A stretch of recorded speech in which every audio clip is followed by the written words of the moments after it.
Hey everyone, welcome to a brand new episode of Serial Streamers. And if you're asking yourself what the hell is Serial Streamers, it's kind of like a book club, but it is a TV club for people who are out there just binging all the true crime documentaries, the true crime scripted series. I know I am, and I think a lot of you out there are. So if you want to join the Serial Streamers TV club, all you have to do is follow me on Instagram. Every couple of weeks, I announce our watch assignment, what we're going to be watching together. And then like about a week later, I go back to Instagram and I kind of open up the chat and we all talk about the documentary or the TV series that we watched. And it's been a lot of fun.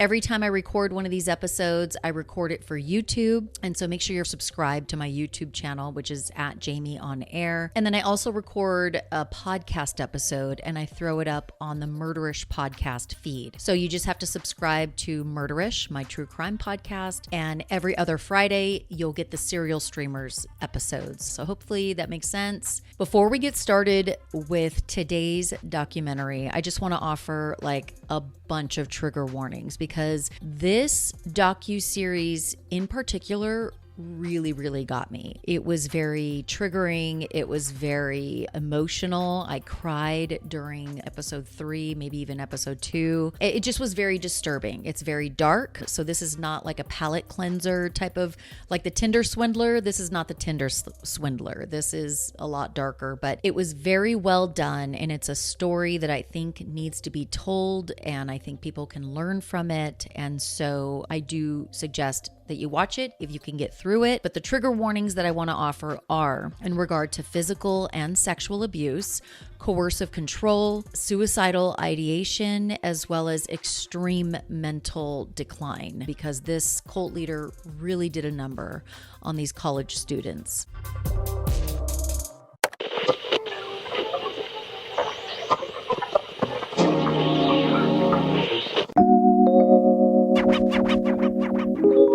The docuseries that we're covering today is called Stolen Youth, The Cult at Sarah Lawrence, and it's on Hulu. It came out in 2023. So this docuseries takes place mostly at a liberal arts college called Sarah Lawrence. And Sarah Lawrence is in Bronxville, New York. If you see me looking up, just so you guys know, I switch things around because my eyes are really not working as well as I'd like them to because I'm a 45-year-old woman and I'm slowly losing my eyesight because I guess that's just what happens. And I used to look at my talking points on my phone, but even though I literally have my phone on like the jitterbug phone settings where the font could not get any bigger, I'm still struggling to see it. And I don't want to wear my eyeglasses while I do these videos. So I'm being stubborn.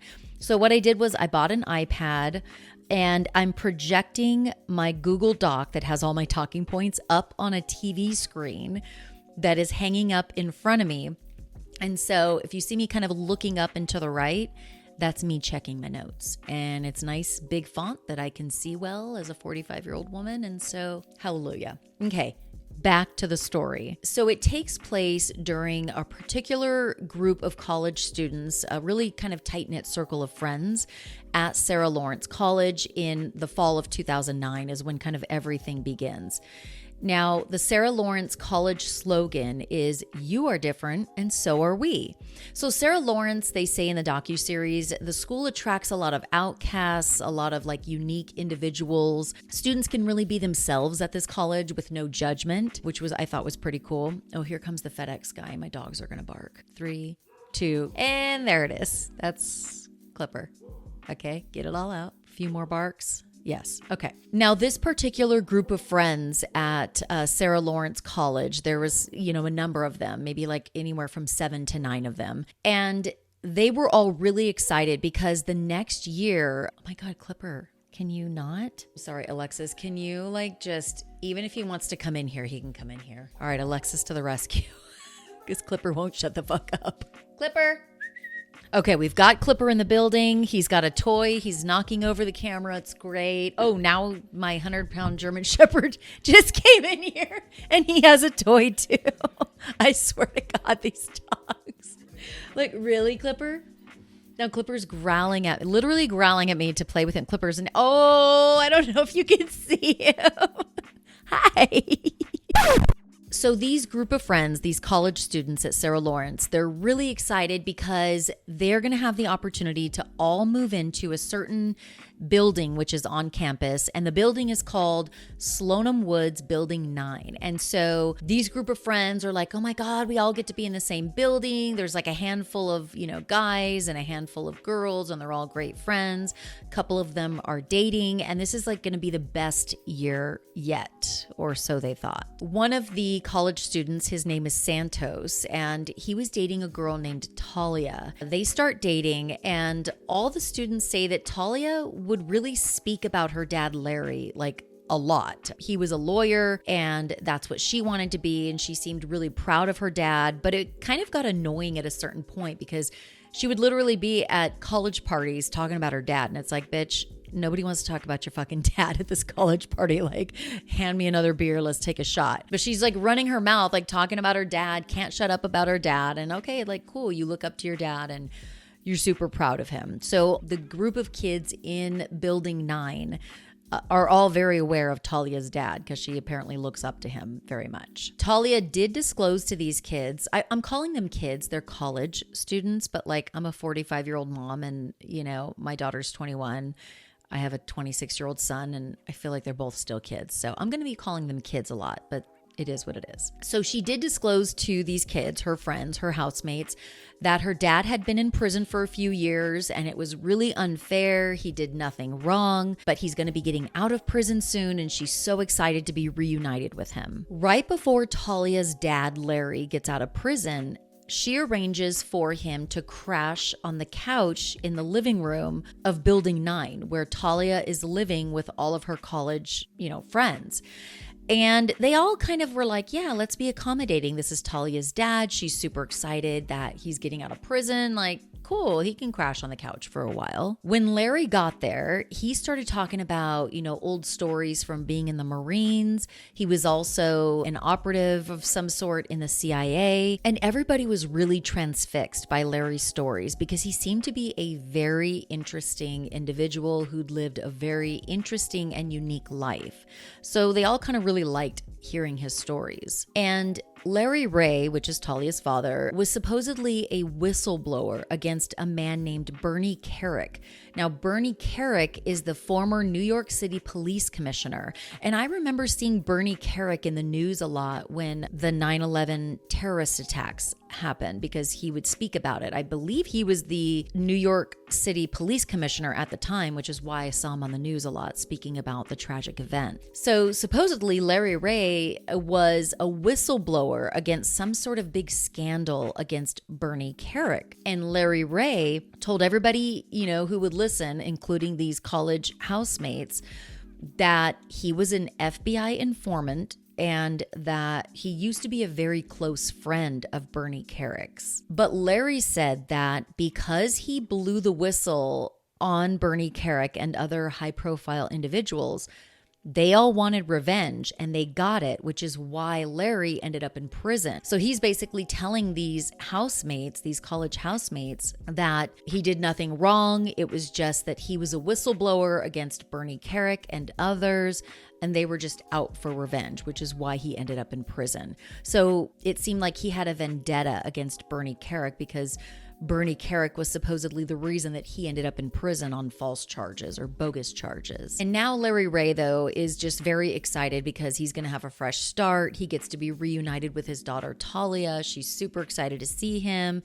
He's going to crash, on these college students' couch for a little while till he gets on his feet. And at one point, shortly after Larry moves in and starts crashing on the couch at Building 9, he calls a house meeting with all of the housemates, and he proceeds to talk to the housemates about a quest for potential, which is basically his theory about everyone becoming their true and best self, which, if you watch enough documentaries about cults, or if you read enough about cults, or you listen to podcasts about cults, you know that one of the pillars of many cults is sort of selling people on, we can help you become your best self, reach your full potential. It's just such a culty slogan, but this is what Larry is saying that he wants to help these college students with. his quest for potential, his theory about, how he can help them become their true and best self. And he says to them during this meeting, how you achieve clarity is basically you need to get rid of all the repressed memories that you have, like all the shit that your parents put on you when they raised you and your childhood trauma and all that stuff.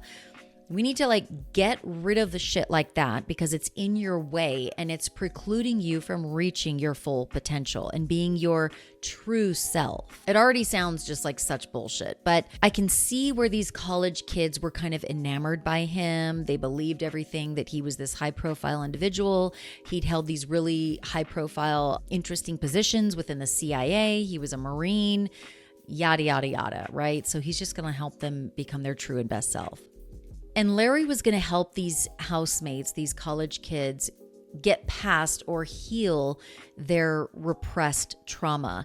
And I don't know what the hell it is with all of these cults and the word repressed. It just feels like so many cults sell you on you got to get rid of your repressed shit. We're going to help you break out of that and get rid of your repressed trauma and your repressed memories, your repressed. I feel like I hear that word so many times in so many cults, and here it is coming up again with this creepy guy, Larry. The first person that Larry decides to help within the house is a girl named Isabella, and she happens to be Talia's best friend, and Talia is Larry's daughter. Now, Isabella at the time was known sort of as a recluse. She would hide in her room a lot and be antisocial. She would hide behind her hair a lot. And she came from Texas and she was at this liberal arts college, in New York, but she really had nobody in New York. And in my mind, Larry knew that and he picked up on it right away. And so Isabella would essentially be the perfect victim to manipulate. And Larry starts staying in Isabella's room overnight. And a lot of the housemates, they're interviewed in this docuseries and they're like, well, we just thought a lot of bonding was going on, a lot of talking through Isabella's problems. Larry's just trying to help, so they didn't really know what was going on and didn't see it as super weird at first. At one point, Isabella calls her family, namely her mom in San Antonio, Texas, and tells her, hey, I'm not coming home for the holidays, which would have been super out of the ordinary for Isabella. Normally, she would come home for the holidays. She didn't really have anybody in New York, so why wouldn't she? And then she hands the phone to Larry, who's living in the house with Isabella, unbeknownst to Isabella's mom. She hands the phone to Larry, and he proceeds to tell Isabella's mom that Isabella was molested when she was young and that she'll kill herself if she ends up coming home to San Antonio. And Isabella's mom's a bit flabbergasted by this because, number one, she doesn't know about the molestation or supposed, molestation when her daughter was young. And she's like, why, going through her head, why is my daughter going to kill herself if she comes to San Antonio? What is going on that I don't know?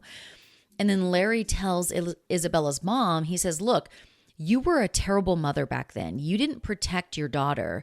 That was then, this is now, and I'm going to help her. So Larry is really selling himself to Isabella's mom as somebody who's going to help her through this. Look, she went through all this terrible shit, but don't worry, I'm here. That was then, this is now, I'm going to help her.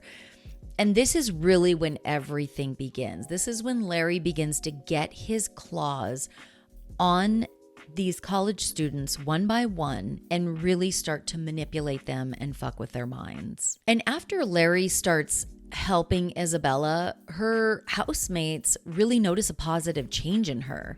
She's more vibrant, she's more outgoing, and she just seems happier overall. So they're like, wow, Larry really is helping her. So this is when Santos, one of the other housemates who was dating Talia at the time, he goes to Larry and he's like, I have some shit from my past, my childhood that maybe I can talk to Larry about my, trauma and maybe he can help me. So Santos starts to open up to Larry about some childhood stuff and to see if Larry can help him. And of course, Larry's like, yeah, I can help you. And then Larry ends up getting his grip on one of the housemates named Claudia. And Claudia, all of a sudden, after she starts talking to Larry, she starts telling the other housemates that she's schizophrenic.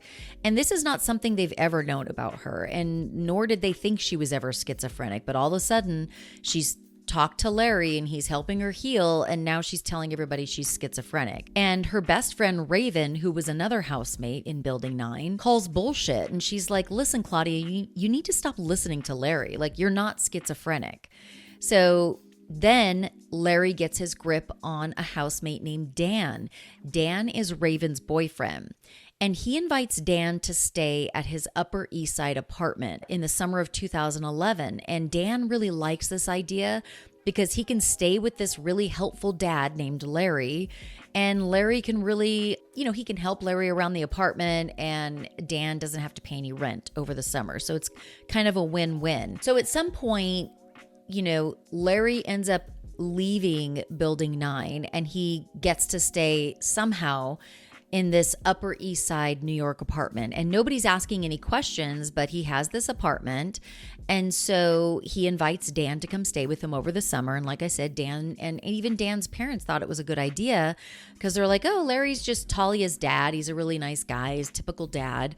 And he's going to let Dan stay there for free. Like, great, let's do it. And one by one, all of the housemates from Building 9, which was on campus at Sarah Lawrence College, one by one, they all start to stay at Larry's Upper East Side apartment, and it's like an extended sleepover, but it's a 1-bedroom apartment. So they've got like blow-up mattresses in the living room, somebody's crashing on the couch, some people are staying in the bedroom, and one by one, this place becomes really crowded with Larry and mostly all of the housemates from Building 9. And Isabella, who Larry was helping at Building 9 and staying overnight in her bedroom at Building 9, Isabella is now staying in Larry's bedroom, in the primary bedroom at this Upper East Side apartment.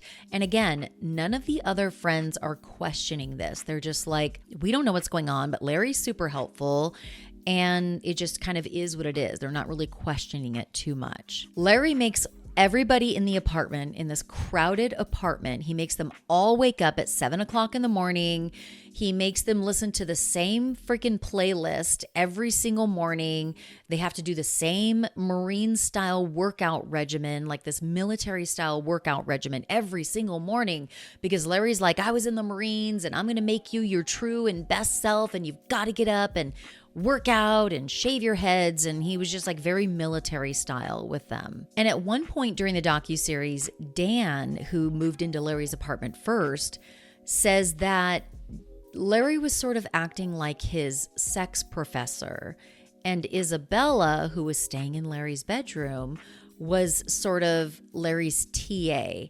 And at one point, Dan says that Larry seemed to have sent Isabella out of their bedroom in the middle of the night, and she proceeds to perform a sexual act on Dan, who's very confused by this at first, but he's also like, oh, Isabella came out and sought me out and wants to do this with me. Kind of feels good, and he's just, as much as he's confused, he's kind of like, oh, it feels good to be wanted, and you can just kind of see the sexual abuse starting to form. You can kind of see how Larry is sort of orchestrating all this, but none of the students really know yet that he's orchestrating all this.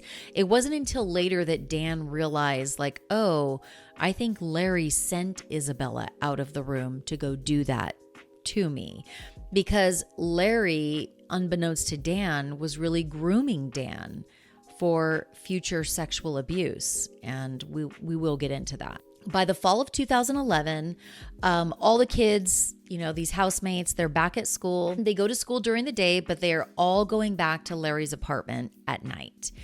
And a lot of the other students, like Raven, who used to be a previous housemate in Building 9, but didn't go and stay at the Upper East Side apartment, Raven and a lot of the other, Sarah Lawrence students and friends of this group of friends, they're all weirded out by them staying at Larry's, some strange guy's Upper East Side apartment. Like, why are they staying in this apartment? They're all kind of like gossiping about it and like, this is really strange. But of course they don't think anything like too terrible is going on. They don't know what's going on, but they're like, yeah, it's pretty weird, but okay. And by the spring of 2012, this apartment was extremely cramped, and they show video footage of it numerous times on this docuseries, and it like gives me slight anxiety because there's just boxes piled on top of boxes. There's mattresses on the floor. There's people sleeping on the couch. There's numerous college students plus Larry living in this 1-bedroom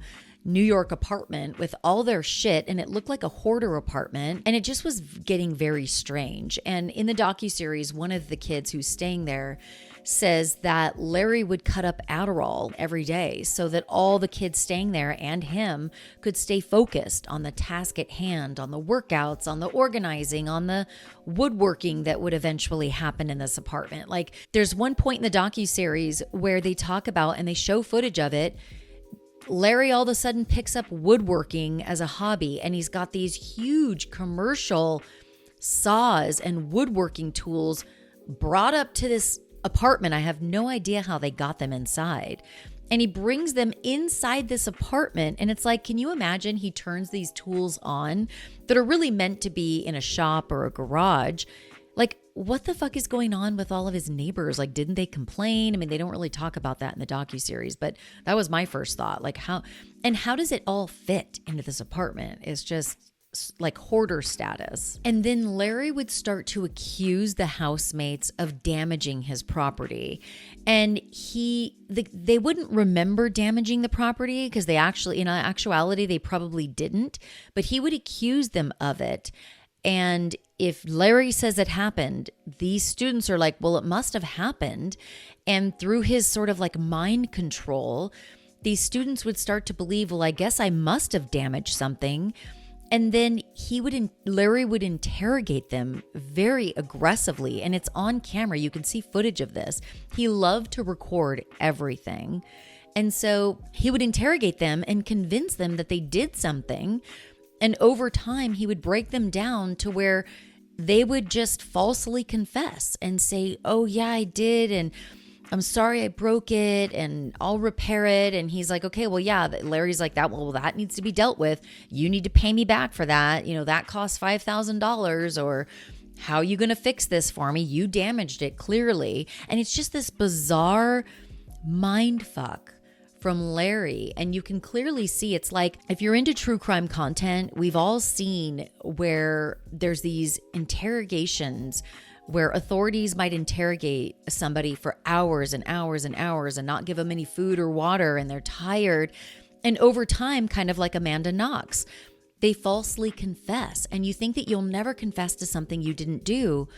But over time, and especially if you're like a particularly vulnerable person, say you're very young, or maybe you have some sort of like learning disability, but even people who don't have a disability and who aren't super young, over time, a person can be broken down to where they just want to give the authority figure what they're asking for. So they falsely confess because they feel like that's going to get them off the hook and they can finally go to bed or get some food. And Larry was all about accountability, but he also fucked with these kids' minds that way. He would be like, I'm holding you accountable.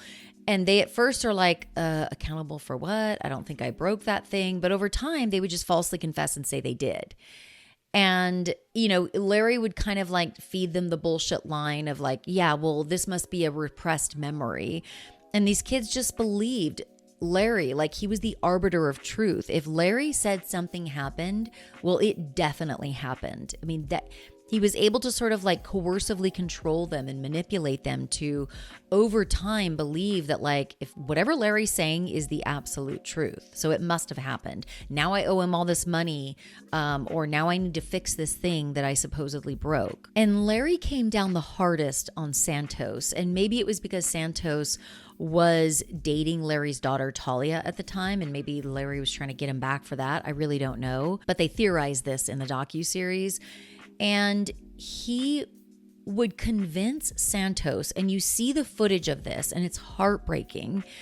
He would convince Santos to come clean about stuff that he supposedly damaged in front of the entire group. So he would completely demean him and emasculate him and just, You could see Santos is just beaten down and broken. And he would be like, I know. And he would feel really bad and really believe that he damaged Larry's stuff, when in reality, he probably did not. And Larry really convinces Santos that he damaged this whole long list of shit within the apartment. And Santos believes it. And Santos is just like desperate. And he starts creating this long, never-ending list of stuff that he supposedly damaged. And Santos even puts a price tag on everything. And at the end of the list, the stuff he supposedly damaged, this list that he came up with, the value comes up to be just under $50,000. And Larry takes that. He takes that confession from Santos and that list, and he's like, well, you need to pay me back for this. So how are you going to do that?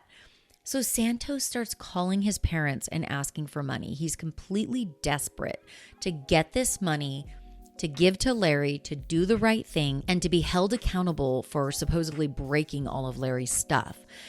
And when his parents, can't give him any money, or maybe they did actually give him some money, but it wasn't $50,000. He goes on and he starts asking everybody he knows for money. I mean, people, on his college campus. He's just desperate to pay this asshole Larry back. And you can start to see that this is part of the con. This is how Larry survived. This is how he, elicited money from these college students that he was clearly manipulating. And, he would go out and get money for shit that they supposedly broke when they never really even broke it. He would convince them that they did. They would give him the money, and that's how he would just kind of keep going. It was part of the con. Now, at one point, Raven, she was one of the previous housemates, and she was dating Dan at the time.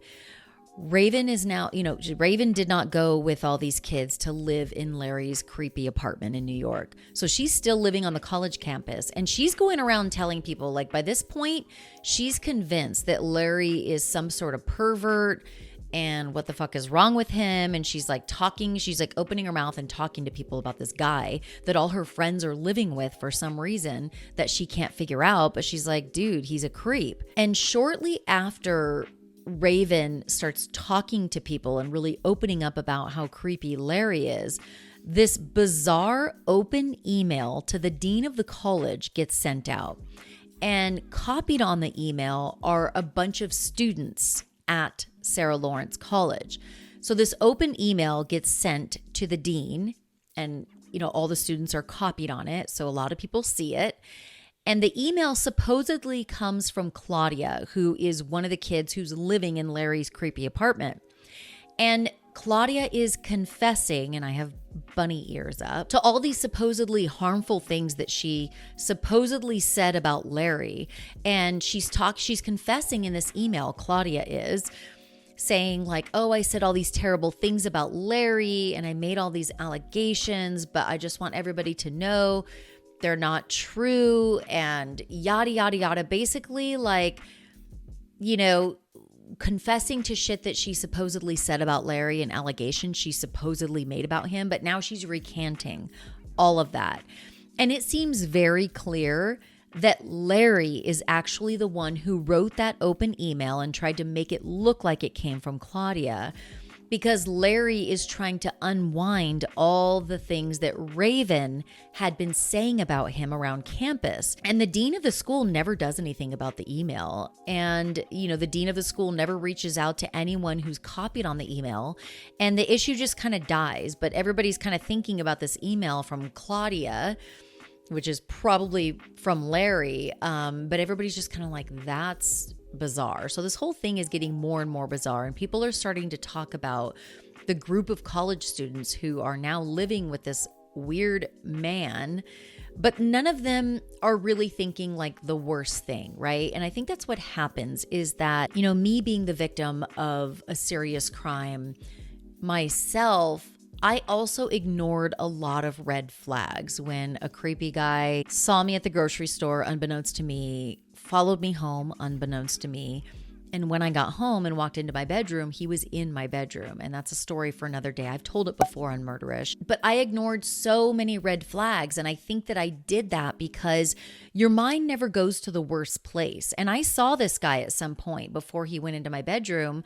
And he gave me the creeps and the hair on my arm was standing up. But I kind of pushed all that down because you never think that, oh my God, this guy is going to invade my home and be in my bedroom when I walk in. You don't think that. You just kind of push everything down and you're like, okay, Jami, you're probably overreacting. And I think that's a lot of what was going on this college campus. They're like, yes, this is weird. Who's this creepy guy? What the hell's going on in that creepy apartment? Why are all my friends living with this guy? But they're not like thinking that it's like a full-blown cult and that like abuse is going on.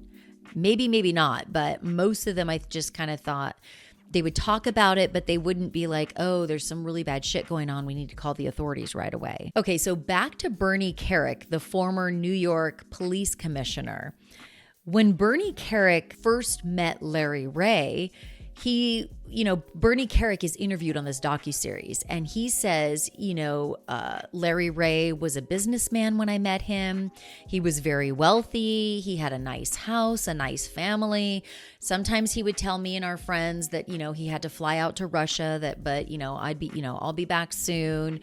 And he seemed like a really good father as well to Bernie Kerik. And then at some point, and Bernie Kerik says that him and Larry Ray were together all the time. They would go to dinner, they would have drinks, they would be at family gatherings together. They were very, very close.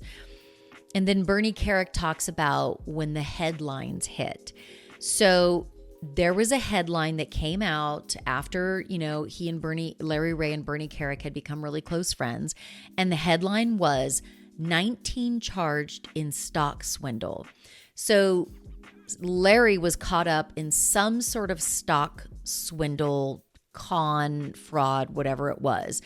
And Bernie Kerik and everybody who knew Larry Ray were shocked. They're like, what the F is this? This guy is our friend. He's a wealthy businessman. Like, what is going on? And after that headline came out, Larry Ray panics and he calls his friend Bernie Kerik, and who's in law enforcement, and he asks Bernie to call the head of the FBI and kind of like get him out of trouble because according to Larry Ray, all of these charges are just bogus. They're just bogus. He didn't do anything wrong. And Bernie Kerik's like, yeah, no, dude, I'm not going to call the FBI on your behalf. Like, this is your shit to deal with. I don't know what's going on, but you're going to have to deal with it. And Larry Ray is eventually convicted of stock fraud. And his wife, Teresa, eventually divorces him. His life falls apart. He files bankruptcy. He loses custody of his 2 young daughters in 2006. His life kind of falls apart in 2006. And then it's after that, after Larry gets convicted of these stock fraud charges, it's after that point that he starts to accuse Bernie Kerik of being behind everything. So his former friend Bernie Kerik, he says that he was behind everything. He's the one who got him locked up on these bogus charges. And Larry believes that his ex-wife Teresa was in on it with Kerik and that they conspired to work against Larry. And so it's like, of course, he's the victim and, he's been convicted of these white collar crimes. And he's now has this conspiracy theory that Bernie Kerik, his ex-wife, and other people were all in it and they conspired against him and got him on these bogus charges. So from then forward, Larry Ray has a huge vendetta against Bernie Kerik. So by the time Larry Ray goes and lives with these college kids, all he can talk about is how Bernie Kerik, got him locked up in prison because Bernie Kerik conspired against him and he wanted revenge and it's all Bernie Kerik's fault. And he just is obsessed with Bernie Kerik after that point. And of course, Bernie Kerik says on the docuseries, he's like, I had nothing to do with Larry going to prison. Like, he was convicted of stock fraud and I had nothing to do with that. So, and I tend to believe Bernie Kerik. The more you get to know this Larry Ray character, he is a wild conspiracy theorist and he thinks the world's against him and he's convinced that everybody's against him and yada yada. I think he's just fucked up in the head or he's just the eternal victim. I don't think Bernie Kerik had anything to do with him going to prison. I think that Larry Ray committed stock fraud and he got caught. That's it. And Crazy Larry is not only accusing Bernie Carrick and his ex-wife of conspiring against him and getting him locked up in prison, he's also accusing the vice president at the time, as well as Rudy Giuliani, and also other like high profile people in the political sphere. So you can just see like the dude's not well. Like he just, I don't know what's going on, but he's literally accusing all these other high profile people of being the reason that he went to prison. And it's like, dude, you're not that cool. Like you're not that important. Okay. I don't know if it's a way for him to like inflate his own ego that all these high powered people got me locked up in prison, because it sounds like a really cool story that like Bernie Carrick, the former New York police commissioner, and Rudy Giuliani and the vice president of the United States, they all were against me. It makes Larry Ray seem like a significant individual. And so maybe that's why he made up this story that they all conspired against him, when in reality, like nobody gives a fuck about you, dude. You got caught up on some stupid stock fraud charges. You're not that cool. You're not that sophisticated of a criminal. No, like you just got caught. Okay. It's not some wild conspiracy that all these world leaders, not Rudy Giuliani, because he's not a world leader, but you know what I mean. They didn't conspire against you, bro. Like you're not that important. So for the stock fraud charges, Larry Ray did not get sentenced to prison time. He got sentenced to probation, 5 years probation. But in 2007, Larry fucks up because he violates his probation after allegedly abducting his daughter, Talia. So clearly that's a violation of his probation. That's when Larry goes to prison for the first time. So he was sentenced to 3 years in prison for the abduction, which you would think that he would get sentenced to longer than that. But sometimes our justice system makes zero sense. But anyway, he got sentenced to 3 years for allegedly abducting his daughter, Talia. And while he's in prison, Larry convinces a man named Lee Chen, who was also doing time in that same prison, that he needed help because this is Larry telling Lee Chen, like, dude, I need your help. My 2 daughters are in danger from Bernie Carrick. Again, he's obsessed with Bernie Carrick. And Lee Chen believes it. Like he takes it hook, line, and sinker and believes that his prison friend, Larry, needs his help. And so Lee Chen agrees to allow Larry to crash on his couch in his New York apartment. And that is how Larry eventually gets access to this New York apartment, this 1-bedroom apartment that he would eventually start to live in with all these college kids. It's Lee Chen's apartment. And so Larry, crashes on the couch, but eventually Larry just takes over the whole freaking apartment, and Lee Chen ends up moving out because he gets squeezed out of his own apartment. And this loser Larry is just now taking over this entire apartment, and he would eventually move all these college students into it. Bizarre. And Lee Chen later admits that he was essentially conned by Larry Ray, and the trigger warning, but Lee Chen also said later that he was forced to watch Larry Ray have sex with some of the college students. So it gets very dark. I have no reason not to believe these claims made by Lee Chen. Okay, so now it's 2013 and it's the Sarah Lawrence, it's the senior year for all these kids. And Larry just continues to ramp up his interrogations of everyone who's remaining in this cramped New York apartment. And he is really breaking these college students down. I mean, he is making them bawl and cry in front of the other students who live, housemates in the apartment. Larry's playing the victim, like, you broke my stuff. You need to be held accountable. Did you do it? Why'd you do it? Then he starts accusing these college students of working with Bernie Carrick. So again, he's still obsessed with Bernie Carrick. And now he's accusing these housemates, these college students who are living in this apartment with him. He's like, I know you're working with Bernie Carrick. And guess what?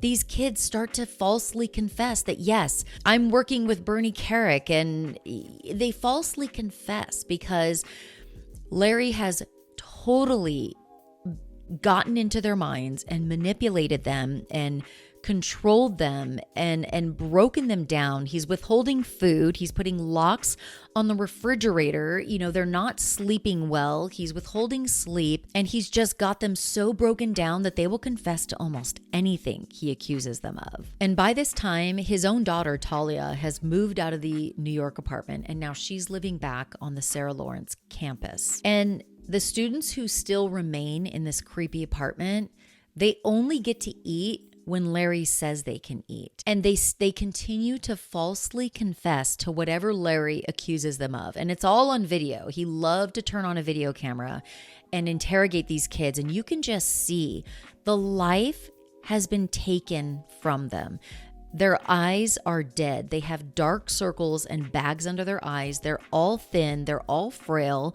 The boys have shaved their heads, and they used to have like thick curly hair or whatever. Like they look like a shell of their former selves. And you see them on these videos, and it's heartbreaking. And they are confessing to this wild shit that Larry is accusing them of. And it's just so heartbreaking to watch. And at one point, this kid Santos, he falsely confesses to wearing a wire and working with Bernie Carrick, and his own parents are in on it, and they're all against Larry. And he's essentially just constructing a narrative that would not get him beaten or yelled at by Larry. He's doing whatever he has to do. He's saying whatever he has to say so that he doesn't get hit or yelled at by Larry. At one point, Santos's older sister, Felicia, comes to visit the New York apartment. And essentially, it's love at first sight, according to Felicia. She falls in love with this guy, Larry. And they begin dating long distance because Felicia was living in Los Angeles at the time she fell in love with Larry. And Larry starts to manipulate this extremely intelligent woman. Felicia, the older sister of Santos, she was a Harvard graduate. She was a Columbia Medical School graduate. She was about to become a doctor. She had gotten a full ride to both schools. She was extremely intelligent. And Larry gets his grip on her, and he completely breaks her down, and you can see her decline. And it is so terrifying. And in my opinion, watching the decline of Felicia in particular was beyond disturbing. It was one of the most disturbing things I have ever seen. And there's video footage of it. And she is not even close to who she was before by the time Larry gets his grip on her. And Felicia starts to falsely confess that Bernie Carrick was introduced to hers and Santos's parents, and that Bernie Carrick is in fact after Larry. And you can see the video, and Felicia is bawling her eyes out, and she is just wailing in this footage. And she's like, my parents are going to kill me. My parents are going to kill me. Like, she's convinced, Larry has her convinced that her parents are working with Bernie Carrick, and they are against Felicia and against Larry. And Larry and Felicia are dating at this point, and they're in it together, and these other people are after them. And Felicia is terrified. She's completely convinced that all of this is real, and that it is really happening, and that she could die, and that Larry could die. And Larry intercepted Felicia's life right before she was going to become a doctor. She was living in LA. She was thriving. She had all these friends. And you can see video footage. By the time Larry gets his hands on her, before she actually moves to New York to be with Larry, he's got her paranoid in her LA apartment. He makes her move her mattress to the living room floor. He makes her install all these webcams so that he can see her 24/7. And you can see footage of her hiding behind the couch, hiding behind the mattress. She puts a lock on her door. Like, she truly, truly believes, Larry convinces her that Bernie Carrick and his hounds are like after her and after him, and that she's not safe there. And Larry also convinces Felicia and Santos that their dad raped them as children, and that their dad was a drug dealer. And of course, none of this is true, but Larry convinces these kids that their parents are these people. And it just is the craziest mind control that I have ever witnessed. And at a certain point, all three of the siblings, so Santos had two sisters, Felicia and Yalitza. Felicia was the oldest, then I think it was Santos, and I think that Yalitza was the youngest. All three of these kids, Larry gets his grip on them, and now they are all living in this fucked up apartment in New York, and they are completely being mind controlled and physically and sexually abused. I don't know if all of them were sexually abused, but you'll see later that, he was coercively controlling every single student in that apartment. He was sexually abusing some or all of them. He was physically abusing some or all of them. He was withholding food from all of them. He was sleep depriving all of them.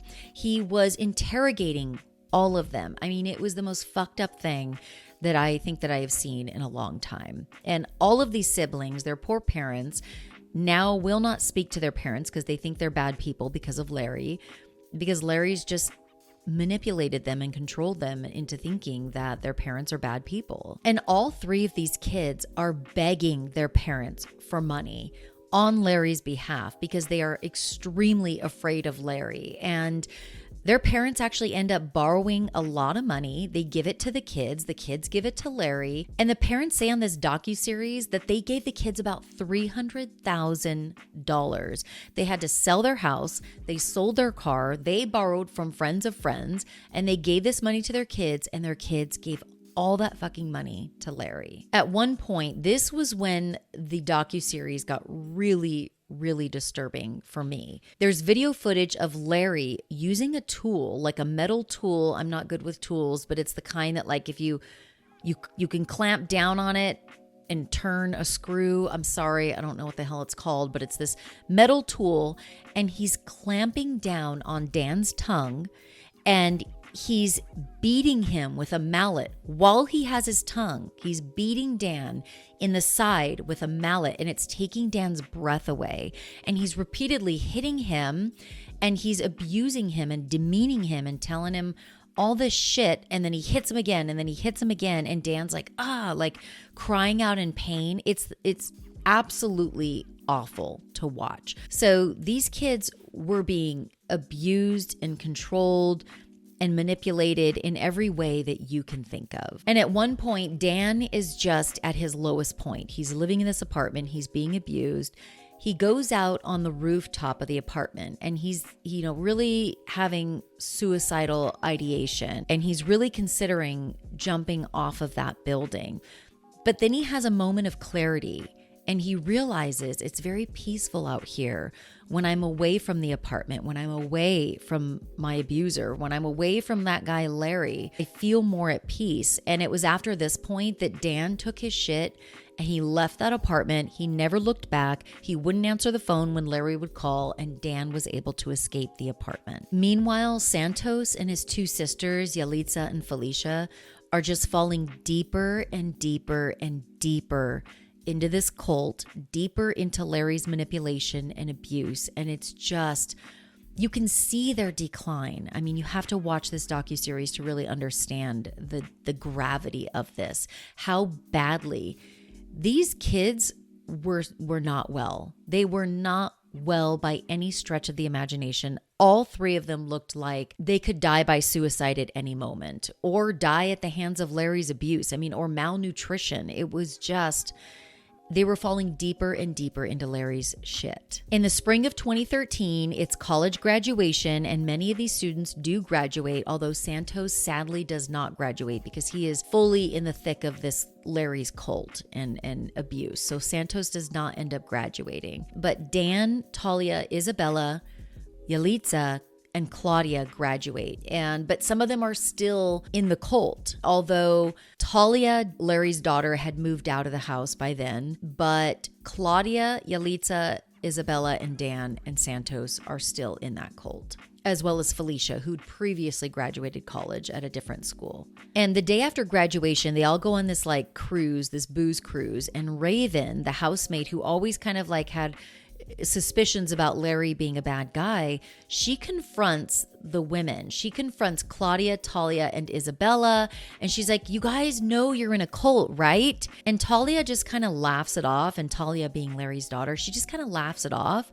And the girls just kind of like shoo her away because they are still fully in the thick of this cult. They believe everything Larry has to say. They're just not ready to hear that they're in a cult. They don't believe they're in a cult. Okay, so in that same summer, the summer of 2013, some of the students, the ones who were still, in that cult, which would be Santos, Yalitza, Felicia, and Isabella, they're still in the cult at this point. They end up moving with Larry to Larry's stepdad's North Carolina property. And he has them out there doing all kinds of like work with heavy equipment. They're just going to like totally overhaul this property that belongs supposedly to his stepdad. So you see Larry on this like tractor thing and this backhoe, and the kids are like welding and shoveling up the sod and replacing it. And they're all going to like help him work on this property for some reason. And there's a lock on the refrigerator once again because Larry withholds food. He's very controlling.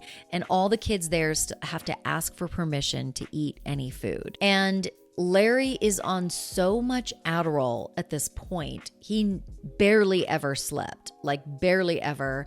And he's just an overbearing asshole. You see him on camera like, you need to fucking do this, you need to fucking do that, and go fucking dig up that grass and do it again. It's not done right. And he's just this cracked out, like Adderall overdosing dude that's just like so amped up. And he's making these kids work essentially through the night and into the morning, but he keeps them all on Adderall so that they can do that. And by this point, Felicia looks completely confused, and she just looks like an absolute shell of her former self. I mean, her decline was just so hard to see. All of theirs was, and they all suffered, but Felicia's in particular really hit hard for me. At one point, they talk about there was this wound on Larry's leg that just wouldn't heal, and Yalitza, for some reason, the younger sister of Santos and Felicia, she gets blamed for it, okay? Because somebody's got to take the blame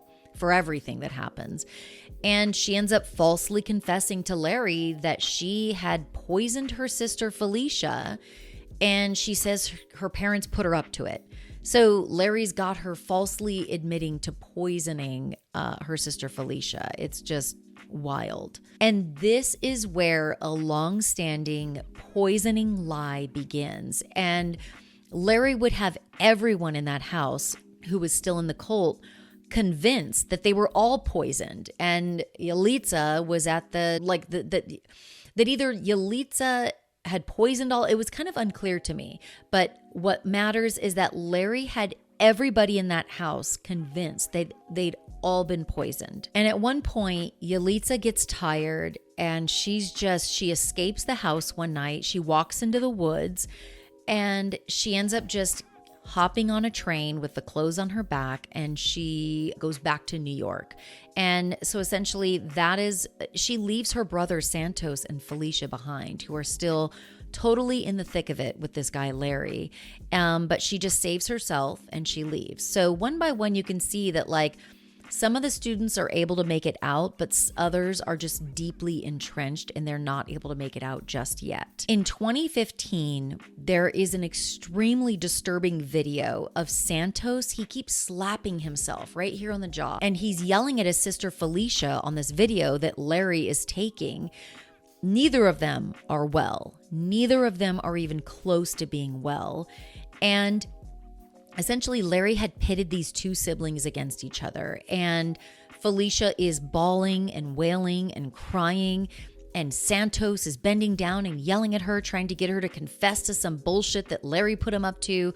And Santos keeps slapping himself for some reason, as if to like punish himself for something he supposedly did to satisfy Larry. I mean, it is an awful, awful, awful video to watch. And I want to know what your thoughts on it for those of you who have seen this docuseries. I had to pause it and I cried, and I just had to take a moment, take a breath, because I have kids and I just can't even imagine if some motherfucker got his grip on my children and not only made them hate each other and pitted them against each other, but made them hate me and fear me because I'm a bad person and I did all these supposed bad things to them. And he's just mind fucking them on a daily basis to where they're scared, they're afraid every day, they are withered down to a weight that isn't healthy, they have bags under their eyes, they don't know what's real. I just, there is no telling what I would do as a parent if I got my hands on somebody who did that to my kids. And it just broke my heart to see these siblings going through what he put them through. He absolutely stole years from their lives and from their parents' lives because they're not talking to their parents during these years that they're in this fucking cult. It just is just so deeply tragic. And eventually Santos has enough and he's able to escape, and he walks out with only the clothes on his back, and he unfortunately leaves his older sister Felicia behind, who at this time Felicia still believed she was in love with Larry and that Larry loved her and that was her boyfriend or her husband or whatever they considered, themselves to be. So Felicia was still fully in it, and Santos had a moment of clarity and was able to get the hell out of there. Then there's this really weird website that pops up and all the college students see it, and it's like a Claudia Drury website. Claudia being a former member of Larry's cult. Claudia used to be in the cult and she was manipulated by Larry just like everybody else. She used to live in the apartment like everybody else. And there's this weird website that pops up, and there's this very eerie video that is taken of Claudia, who clearly looks like she's been beaten down and broken just like the rest of them. She's barely functional, and she's in this video and she's confessing in bunny ears that she'd been poisoning all of her friends. So she's confessing that she's poisoned all of her friends. And all these college students are seeing, getting a link to this website, and they're going on this website and they're seeing this video of their former friend who doesn't look the same at all. And she's confessing to poisoning all of them. And, Claudia is clearly not herself. And she says she poisoned not only Larry Ray, but she poisoned Talia and a bunch of the other students and friends. And then you hear Larry's voice on the video. So clearly he's taking this video of Claudia, who's supposedly confessing to poisoning all these people. And Larry forcefully says something like, "Are you doing this by your own free will?" And she says, "Yes." And he says, "Anyone paying you, or are you being coerced?" And she's like, "No." So he's trying to cover his bases. And again, this is just Larry being a fucking asshole manipulator, trying to maintain his reputation as a solid pillar of society. And he's having Claudia falsely confess to poisoning everybody. And I don't know really why he did that. But everybody who saw this video, the students that were on the campus but not in the cult, they're all talking amongst themselves and they're like, Claudia never poisoned anybody. This is clearly bullshit. Like, this guy Larry is making her confess to shit that she didn't do. So now they're on to something. Now they're like, okay, something is wrong here. This is not what Claudia normally looks like or behaves like. We know she didn't poison anybody. This guy Larry sounds like he's being very forceful, asking her if she was coerced, asking her if she was paid to do this. So that's when they're like, okay, we're going to get together and try to help these kids out who are in Larry's cult. And Raven and a guy named Max, who's also a friend of the group, they get this guy Ezra involved. And Ezra talks to a reporter at New York Magazine about this. And he tells him everything. And he's like, look, there's this creepy thing going on with this guy, Larry Ray. He's got these kids living there and they don't look the same. They don't act the same. They don't look well. We need to help them. So this reporter at New York Magazine takes the story on, and he quickly discovers that Larry Ray is not Larry Ray. His real name is Larry Greco. And Larry was also never in the Marines. He may have known important people, but he inflated stories. So he may have known Rudy Giuliani, but he inflated stories about Rudy Giuliani. He may have known Mikhail Gorbachev, but, and there's pictures of that Larry Ray is able to show of him and Mikhail Gorbachev, the former president of the Soviet Union. But he takes a small bit of truth and just inflates it into this big thing, this big lie that just is not true. So that's when they know, like this reporter and these students know, like this guy Larry is a con man, right? He's lying to these kids. And this reporter also discovers, he gets his hands on a copy of a psych evaluation of Larry Ray, or Larry Greco. We're going to call him Larry Ray. Gets his hands on this copy of this psych evaluation that was performed on Larry Ray when he was going through a custody battle with his ex-wife, Teresa. And it's revealed in this psych evaluation that Larry Ray is extremely manipulative, extremely hostile, not well, and not a good person. Like this psych evaluation is like, steer clear of this guy. He's got all kinds of things wrong with him and he will fucking manipulate you. And of course, nobody ever finds any evidence of any poisoning. The poisoning didn't happen. Larry convinced Claudia to confess on this website that she poisoned everybody. He also got Yalitza to admit that she supposedly poisoned Larry Ray and maybe her siblings. None of it was fucking true. Nobody had been poisoned, but Larry had the people that were still within his cult absolutely convinced that they had been poisoned by some of the others. The federal authorities end up speaking because after this article is published, this story starts to get attention. And at some point, the federal authorities, they come and speak with Santos, who was able to escape Larry, but he's still sort of living in an altered state of reality. He doesn't know what's true and what's not true, but he was able to escape Larry, but his mind is still kind of fucked up from Larry. So the federal authorities come to him, and at first, Santos, he defends Larry Ray because he thinks that's the right thing to do. He still believes maybe Larry Ray is a good guy or just trying to help. And then he quickly kind of realizes, oh shit, I was in a cult. Larry Ray is a terrible person and I should not be defending him. And after that New York Magazine article got published, Claudia, who used to be in the cult and who falsely confessed on this website to supposedly poisoning all these people, she calls Dan, who also used to be in the cult but was able to get out, and they start validating each other's experience. They start talking about like, oh my God, we were manipulated. What the fuck happened to us? Like this guy Larry's not a good guy.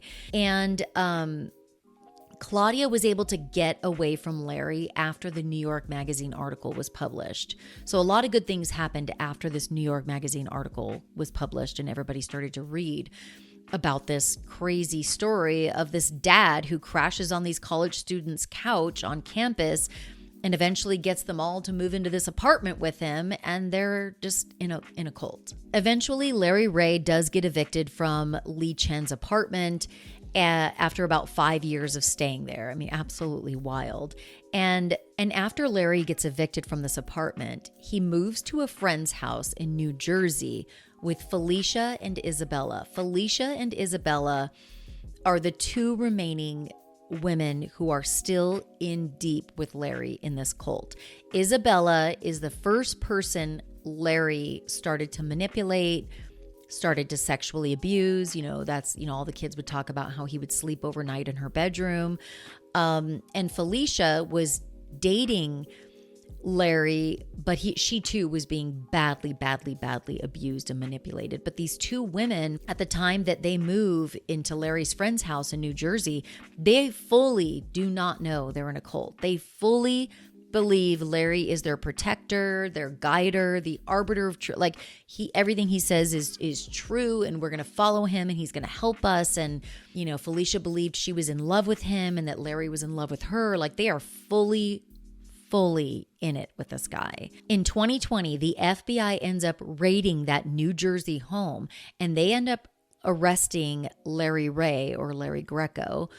And the charges are for sexually exploiting these college kids. He ends up being charged on 9 counts of sex trafficking, extortion, forced labor, money laundering, and more. Now, Felicia and Isabella are still, even though Larry is now in jail awaiting his trial for all these serious charges, they think it's all bogus. It's not fair. He's going to get out one day. We're all going to live together as a happy family. They are still fully in this cult and defenders of Larry Ray. And they think all of this is bullshit and so unfair. And at one point, the documentarians, they're able to interview Felicia and Isabella. And it is just so disturbing to watch, especially as Felicia talks. Even her movements and the way she speaks is almost like a little girl all of a sudden, when she used to be this vibrant, independent woman who was about to become a doctor. She's now sort of whittled down into this fragile little girl. And the way she speaks and the way she moves, she's almost like jittery. It's just bizarre and deeply tragic to watch and to see her decline. But she is fully in it with Larry and believes she's in love with him and that he's in love with her. And Isabella too, but Isabella shows it in a different way. Isabella is more reserved and stern and tough exterior, but she's defending Larry just as much as Felicia is. And they're living in this house alone after Larry's gone. And the house is so creepy. The house has no carpet, boxes everywhere. There's towels or blankets on the couch. There's shit for a yard because Larry made them dig up the sod 20 million times because it wasn't done right. And he was all fucking amped up on Adderall at all hours of the night. So he would just make them work. But it doesn't seem like anything ever got done. This house was kind of a shithole. And at one point, Felicia, when the documentarians or producers come to this house that they're still living at in New Jersey, Felicia is like, that's why the Marine Corps and NATO and Gorbachev called on him being Larry, because she says that he had a can-do attitude. And what she means by that is that she admits that Larry had us work on this house inside and outside all through the night into the morning, because Larry had a can-do attitude. We're just going to get this done. And she's putting a positive spin on it because she still believes that everything Larry told them to do was for a good cause. And she still believes that, that's why the Marines and NATO and Mikhail Gorbachev called on Larry, because he's such a great guy with a can-do attitude. He can get anything done. And it's just wild to watch because as the viewer that she's completely in this world that's not reality and that Larry's a terrible guy, but she believes he's not. And because he's just gotten his grip on her over the years and just completely stripped her mind from what it used to be. At one point, Isabella and Felicia move out of the New Jersey home. And that's because Felicia eventually tells Isabella, like, hey, my attorneys have informed me that it's better that we don't live together. Because I think what happened was, once Larry gets caught up on these charges and he's in jail awaiting his trial, well, attorneys probably reached out, or somehow these girls, Isabella and Felicia, end up with their own set of attorneys. And Felicia's attorneys are telling her, like, hey, you need to move out of this house with Isabella because we need to let this thing go through trial. Maybe you could get wrapped up in these charges, and it's probably best that you guys don't talk about the case, so you should move out. So they do eventually go their separate ways, but they're still fully defending Larry. And at one point, the prosecutors in Larry's case, they inform Isabella that she could be charged as a co-conspirator with Larry, or she can cooperate. And it's a real, tough situation for Isabella because she still fully loves Larry, believes in Larry, and wants to defend him. She doesn't want to cooperate with prosecutors, but she also obviously doesn't want to be named as a co-conspirator on these charges. So she doesn't really know what to do. And at some point, Felicia finally realizes that she was being manipulated by Larry. And you see her in the video now that she's been separated from Larry. She's separated from Isabella. She's gained her weight back she looks super healthy. She looks vibrant. She looks like she used to before Larry got her hands on her. And there are no longer any locks on the refrigerator. But it's crazy because Felicia, although she's broken free and she now realizes Larry's not a good dude and he manipulated me, she still doesn't know what's truth and what's fiction. She's still kind of believes that she did in fact meet Bernie Carrick, Larry's nemesis at one point, and that Bernie Carrick was conspiring with Felicia's own parents against Larry. She still thinks like that might be a true thing. But she realizes, she's like, but see, this is me. She's telling the interviewers, this is me. Like, I know that Larry was a good, was manipulating me, but like, I still don't, my mind is still trying to adjust to what are real things and what is false. And it's just absolutely sad, to watch, but it's good because Felicia does eventually, pull out of it and gets, to a much better place. Isabella now at this point is the only one left who firmly believes in Larry. She's still in the cult, doesn't believe she's in a cult, and wants to defend Larry. But now she's facing, like, she could be a co-conspirator for some really serious charges. And by the time Felicia, is out of Larry's grip, it's been over 5 years since she's seen her family. She still at that point was afraid of her parents. It's not like she broke away from Larry and was like, oh my God, I need to go see my parents. I didn't, I thought they were bad, but now I know they're good. No, she still is afraid of her parents because of what Larry did to her. So she doesn't go and see her parents right away or her siblings. And, but she does eventually warm up to the fact that like she wants to talk to her siblings. But, Larry had convinced her that all of them had tried to kill her at one point. So, and by this time, at the same time, Isabella hadn't spoken with her mother in 10 years. Larry had Isabella in his grip and away from her family and her mom for 10 long years. And she was still very much under Larry's spell. It's very, very sad. And there's this disturbing video, once again, of Felicia having a complete mental breakdown. And Larry grabs her and he slams her to the ground. And this is on video. And she's screaming, I love you, Larry. I love you, Larry. Like, while he's abusing her, she's screaming, I love you, Larry. I love you, Larry. Like, it's just this crazy thing to watch. And Larry's then holding her and she's screaming, Larry, please save me from myself. Please save me from myself. Like, she's wailing. So you can see that, like, Larry is her abuser, but he's also her savior. And that's what Larry did. He would abuse the shit out of these poor college students, both mentally and physically, but then he would come to their rescue. And that was the mind fuck. That is what kept Felicia and the others believing, no, he's my protector. Here he is holding me while I'm having this crazy mental breakdown, this awful mental breakdown, but he's also the one that slammed her to the floor. But it's almost like her mind doesn't think about that part. It only feels the comfort that he's giving her, and he's holding her and she's screaming, Larry, save me from myself. I mean, Felicia, you have to watch this documentary. I have never seen anybody lose themselves so much as I did when I saw Felicia on this documentary. She walked around like a zombie.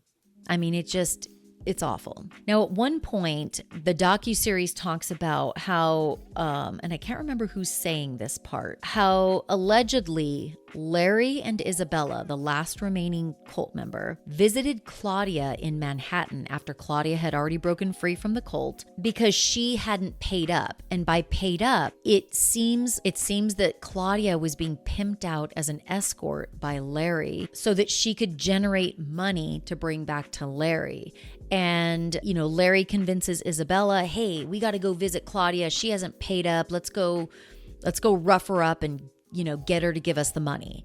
And allegedly they do go and meet with Claudia to try and get her to pay up. And allegedly Larry beat Claudia, put a bag over her head, tied her to a chair, made her strip nude beforehand, tied her to the chair.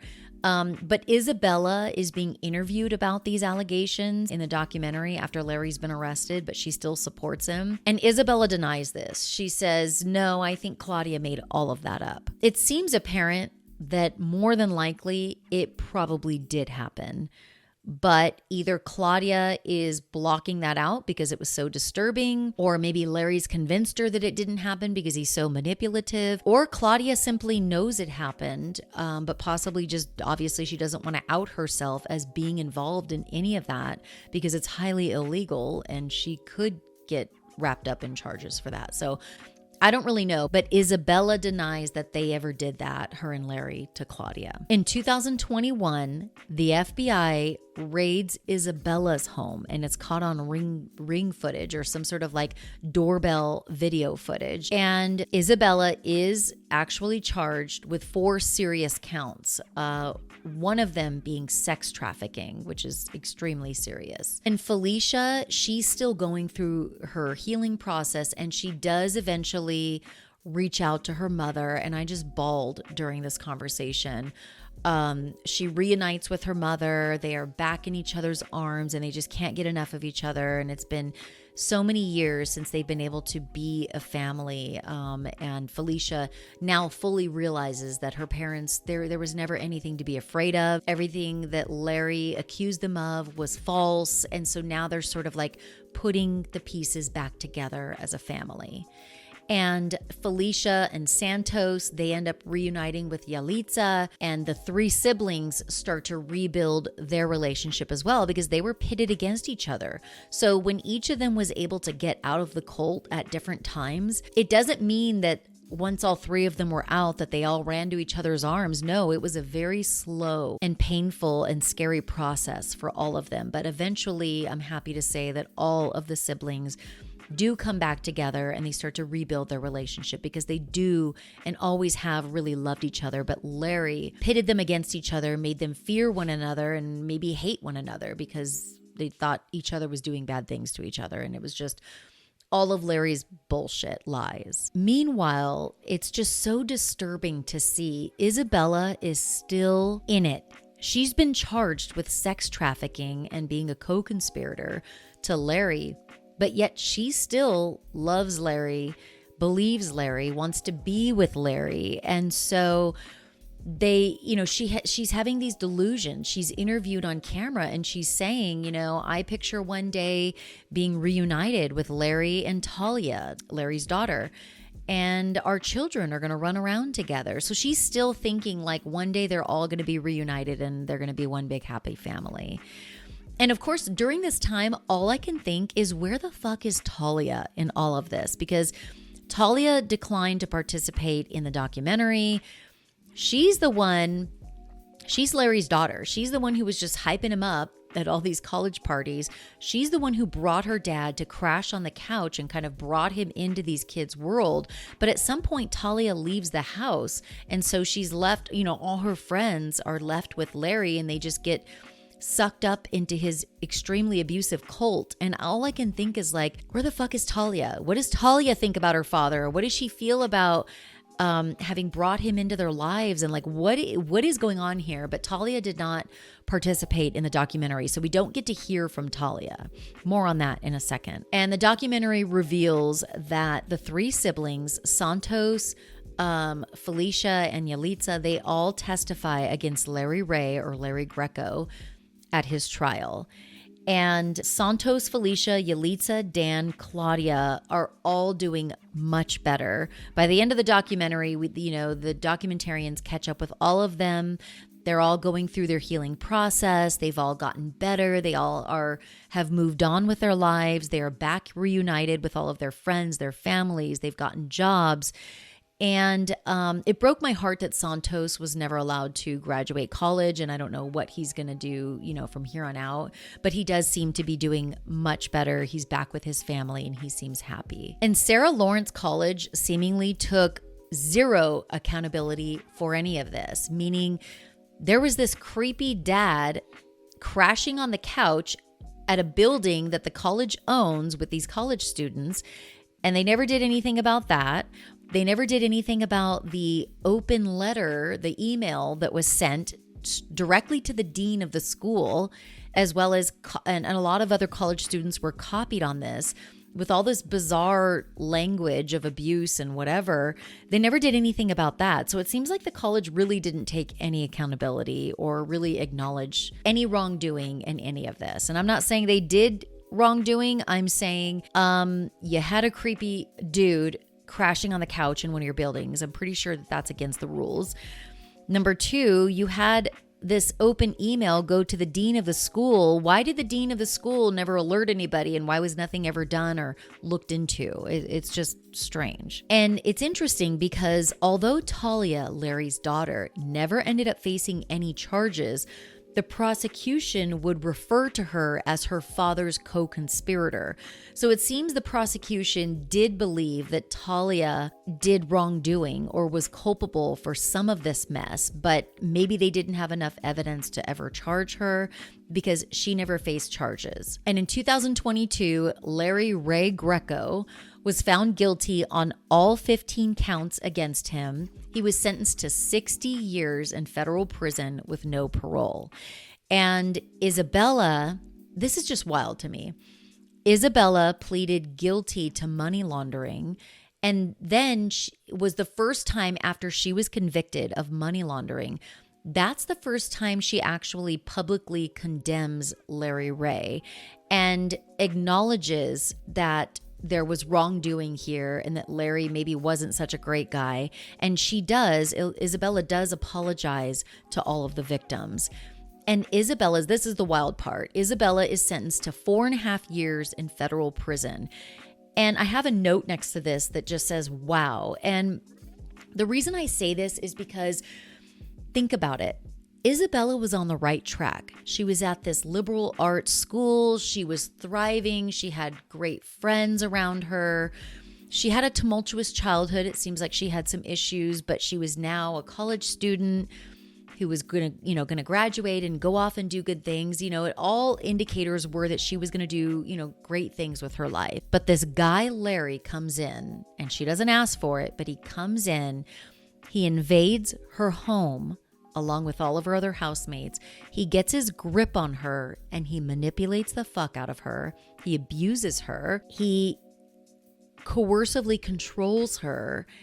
And her whole life is turned upside down because of this one encounter with this disgusting fucking guy. And now she has to do prison time. And it's hard for me to say whether she deserved that prison time or not, because the documentary does not go into detail as to what Isabella may or may not be culpable of. Like, she was certainly manipulated and a victim of Larry. But kind of like Allison Mack in the NXIVM cult, it crosses over into, yes, you're a victim, but you're also committing crimes. And so now you have to be punished for that. I think that it seems like that's what happened with Isabella. And it sucks that it happened, and maybe or maybe not she deserved this prison time. It's just wild though for my mind to think about the fact that she was on the right track. This shit was not supposed to happen to her, but it did, and she did prison time, 4.5 years. That's a lot.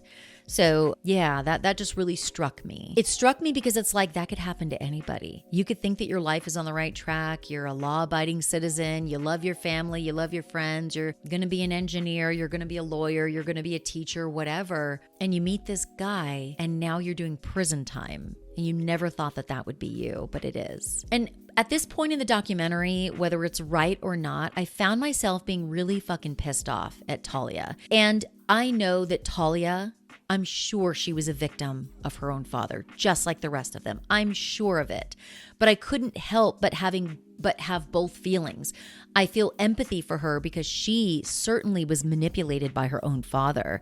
When she brought him into that house, I don't think she knew that he was a bad guy who was going to do all these fucked up things to her and her friends. But I'm still like pissed off at her because we don't get to hear from her in the documentary. So of course my mind is like, does she even give a fuck? She didn't face charges. Here all her friends went through all this fucking bullshit for so many years, so much crazy abuse at the hands of her father, who she brought into the house, but she eventually left and didn't have to be on the front lines of this abuse like all her friends. So I found myself getting mad at her, but I know better than that. I know that she was also a victim. So I had to Google her, and I did Google her, and I just did like a quick, not a deep dive at all, but just found out a little bit of information. I found this February 8th, 2023 Distractify article by Jennifer Tisdale, who reported that Talia and her younger sister Ava had definitely, had been manipulated by their father from a very young age. And that made sense to me, that he's been a shitty person all of his life. He tried to abduct Talia, allegedly, which is what got him thrown in prison. But I imagine he's been a shitbag his entire life. So I have no doubt that what's in this article is true, that he'd been manipulating and abusing,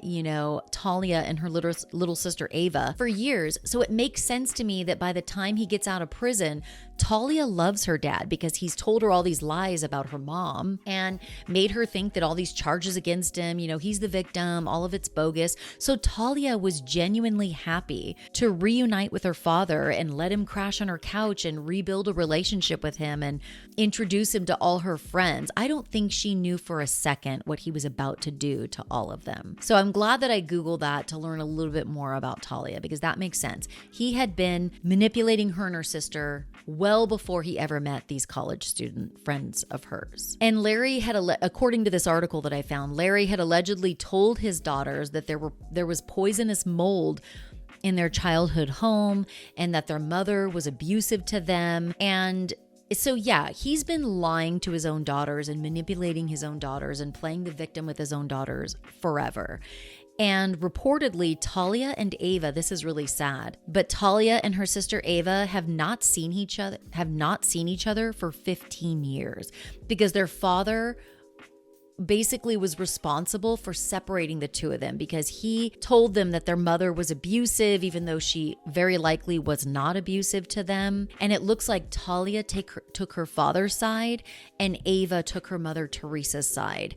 And from then on, the two sisters were separated and all at the hands of their father. Now, fast forward, Talia has actually written about her missing her little sister on social media. I'm not sure where that stands now. I certainly hope that Talia and her little sister Ava have been able to reunite now that their father is going to be locked up for essentially the rest of his life. And now I hope that they realize that he was the reason, why they didn't talk for years, and that their mom probably isn't a bad person at all. And hopefully Talia, can reunite with her mother, Teresa, and as well as her little sister, Ava. But I'm not sure where that stands as of this recording. Yeah, I want to thank all of you for listening to this one. This was a really dark documentary, and I feel like I say that every time, but this one hit different. I cried several times. I felt emotionally drained after I watched it. My heart absolutely went out to every single one of those college students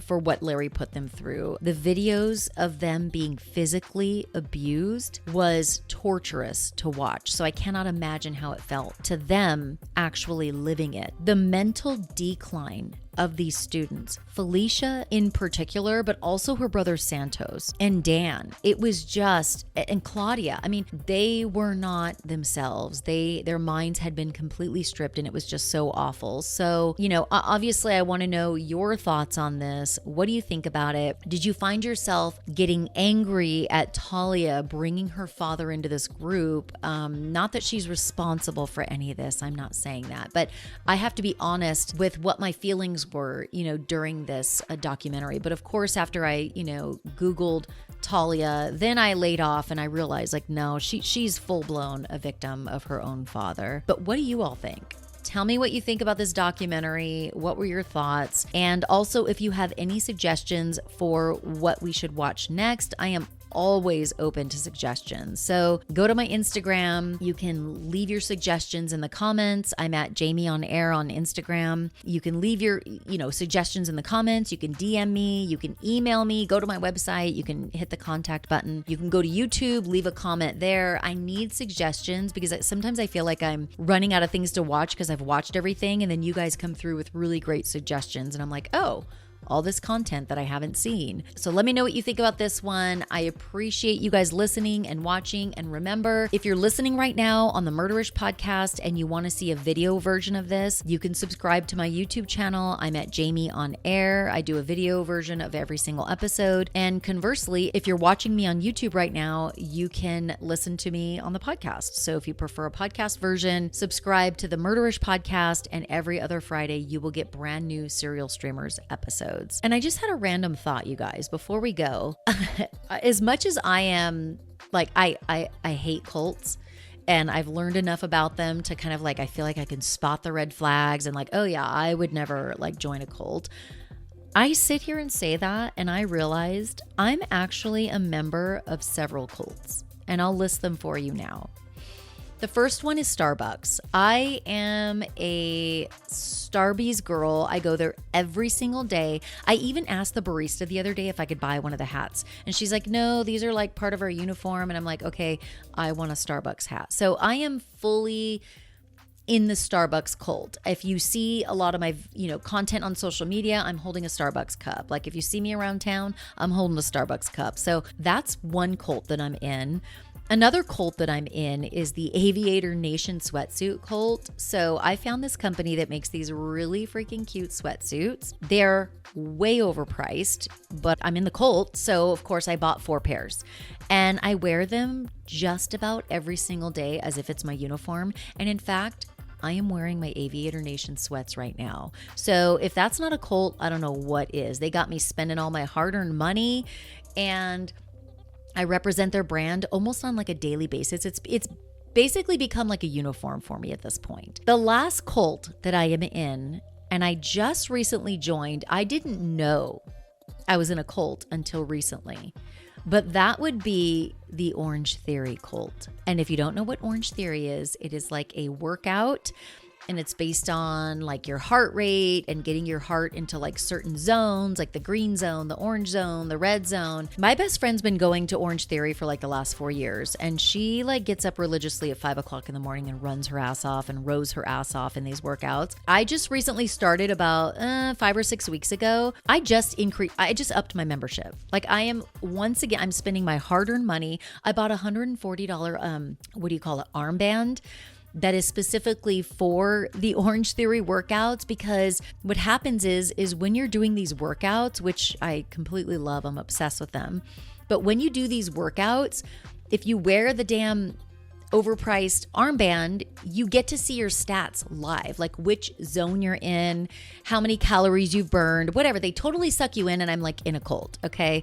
But I would argue that Orange Theory is like a good cult. And I'm going to buy their merch, so which means I'm going to spend even more money. I'm telling every Tom, Dick, and Harry about this goddamn workout. Like I'm in the grocery store, and I will like find a reason to be like, oh my God, do you go to Orange Theory? So I'm 100% transfixed and being manipulated and 100% in the Orange Theory cult, but I kind of love it and really love these workouts, and I'm trying to get up to like 3-4 days a week. Anyway, I just thought it was funny that I just had a thought that like, yeah, no, I'm not about cults. I fucking hate cults, and I'm like in 3 cults right now. So let me know what you guys think about the 3 cults that I'm in: the Starbucks, the Aviator Nation, the Orange Theory cult. Tell me if you're in any of these cults, or other cults that you might be in. Like you might be like a Stanley Cup cult girly. That's like a whole nother cult. You might be the cult of women that wears those hats, like the big brim hats. I feel like that's kind of like a cult as well. Okay, Alexis, my assistant, I'm so mind blown right now. She just brought to my attention that I participated in all 3 of these cults today alone. Okay, so Alexis got me Starbucks on the way to work this morning because I told her I would love to have one. So I got my normal shaken espresso. So I am currently drinking a shaken espresso from Starbucks, cult number 1. I am currently wearing my Aviator Nation sweats right now as we speak. That's cult number 2. And I fucking did an OT workout this morning, an Orange Theory workout this morning. Okay, I never thought I was a cult girly, but I clearly have an issue. I've been manipulated. I've been, controlled, and I don't know. You guys, my mind is so blown right now. I always thought like I am so like strong-willed. I will never like succumb to a cult, but what the fuck? I'm in a cult and I participated in 3 cults today alone. I have a serious problem. Okay, I'm going to get out of here now because now I need to go. Maybe I need to just join another cult to deal with the cults I'm in. I don't know. But I really appreciate you guys watching this. I really appreciate everybody who's listening to this on the podcast. And I cannot wait for the next episode. Join me in a couple weeks from now for the next Serial Streamers episode. Until then, make sure you're subscribed to the YouTube channel at Jami on Air. Follow me on Instagram at Jami on Air. Subscribe to the Murderish podcast. It's available wherever podcasts are available. Go do all the things. Please, please, please. Have a great day. I will see you next time. Bye.